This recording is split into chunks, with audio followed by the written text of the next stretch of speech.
Today I thought we'd talk about another ops position. It can be a great avenue to the transportation departments and even kind of a reboot to our careers in a way.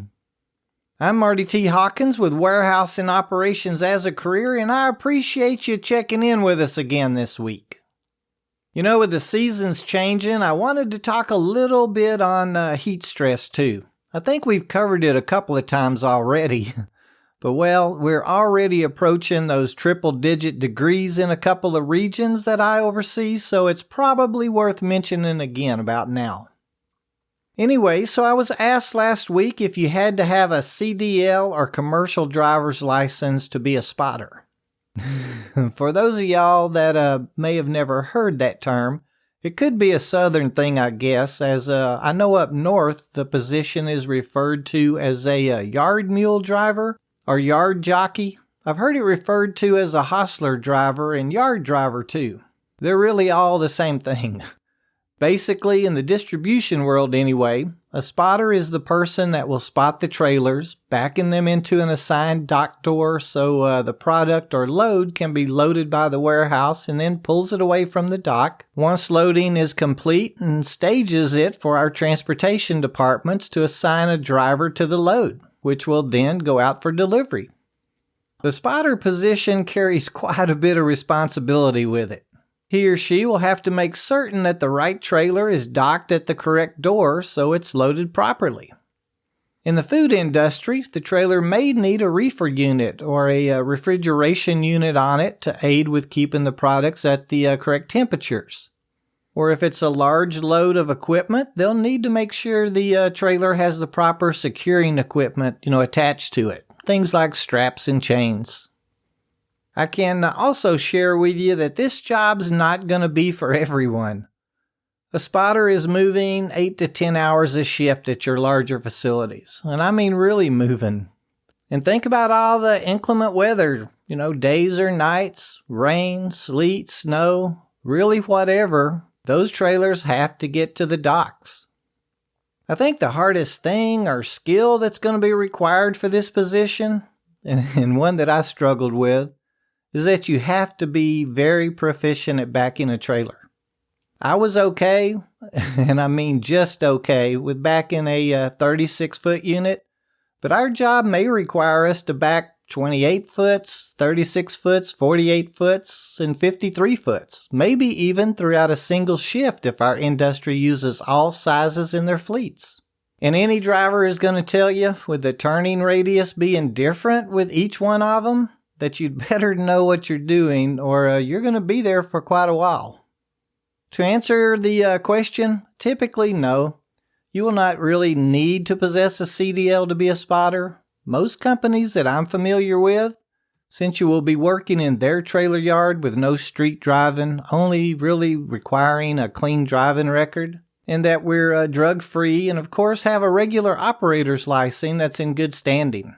And of course, you'll need to be able to back a trailer in a timely manner. I've found that it's not uncommon at all for this position to be assigned to or filled by the warehouse departments. I've used loaders and order selectors that had expressed, to me a desire to one day be a driver. And what a great way to farm a new driver, right? I would just have a delivery driver work with them out in the wide open yard. Teach them how to operate and drive the tractor or yard spotter truck, and teach them how to, hook and unhook as well as the mechanics of backing the trailers. Some facilities may use this position to train new drivers, especially those route delivery positions where backing around cars in parking lots or down alleys are going to be required. And these are great jobs for a driver that may have pointed out on their CDL, maybe had just too many tickets or infractions and lost his or her commercial license for a while. I know several organizations that prefer an ex-driver, if you will. They bring the experience factor with them. Personally, I always liked offering the training to individuals that were aspiring towards transportation. Let them get some experience and test drive the challenges a bit. Now, you have to be kind of careful here. All this equipment is expensive. In many instances, like pretty much regularly, you'll only have 4 feet or less on both sides of your dock lane to stab that unit between trailers. It can be taught, but a little natural skill doesn't hurt either. My suggestion would be that you go mention it to your management team. They'll share any requirements with you, maybe even help you get your license one day. With there being such a driver shortage here in the States right now, it could even turn into a fast track for you to that new career. You know, earlier I mentioned the environments and weather we'll be working in as a spotter, and I need to add the heat as well. As a spotter, we'll need to stay hydrated.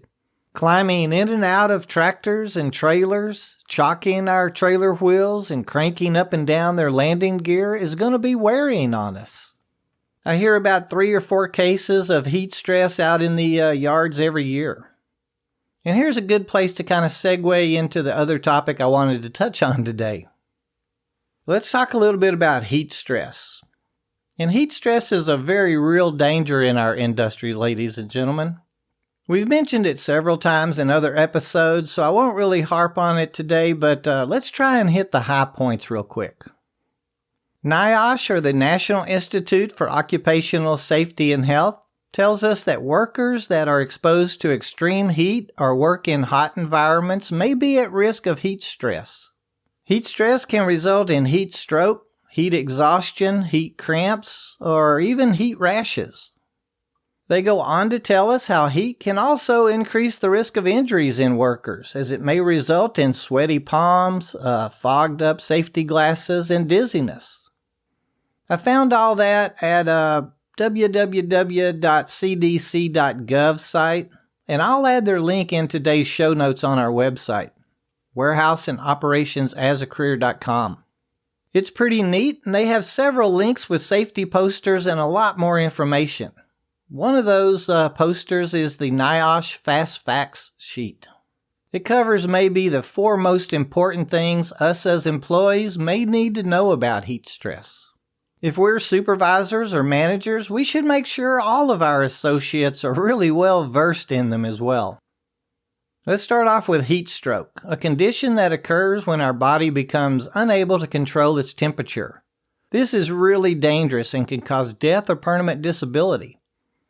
I know of several facilities that offer employees a cooling scarf for the summer months. Many of them provide a cooler with ice water for their employees to keep them moist with throughout the shift. I myself think something like that really helps. Some of the symptoms for us to watch for are high body temperature, confusion, loss of coordination, hot, dry skin or profuse sweating, and a throbbing headache, possibly even seizures and a coma. If we notice any of these symptoms, we need to call for immediate medical assistance and move the worker to a cool area, maybe a shaded area, and remove excess clothing and apply cool water to their body. Heat exhaustion is the body's response to an excessive loss of water and salt, usually through sweating. The symptoms to look for are a rapid heartbeat, heavy sweating, extreme weakness or fatigue, dizziness, nausea and or vomiting. They may be very irritable too. Fast, shallow breathing, a slightly elevated body temperature. If we notice even one of these symptoms, we need to get to a cool area and rest for a few minutes. And then heat cramps. Heat cramps can affect workers who sweat a lot during strenuous activity. Sweating depletes the body's salt and moisture levels. Those symptoms can include muscle cramps, pain, and spasms in our abdomen, arms, and legs. If we feel anything like these indicators, we need to stop all activity and sit in a cool place for a while. We should drink some clear juice or a sport beverage, or maybe some water with a snack of some kind. I've never been a big supporter of salt tablets, and this safety poster adds to avoid salt tablets. It's really important that we don't return to strenuous work for a few hours after our cramps have subsided too. And we need to seek medical attention if we have any of the following things like heart problems, that we're on a low sodium diet, or if the cramps do not subside within something like 1 hour. It goes on to explain some of the things we can do to protect ourselves, like take more breaks when we're doing that heavier work, and in high heat and humidity. Taking our breaks in a cool area. Drinking water frequently. Drink enough water that you never really become thirsty.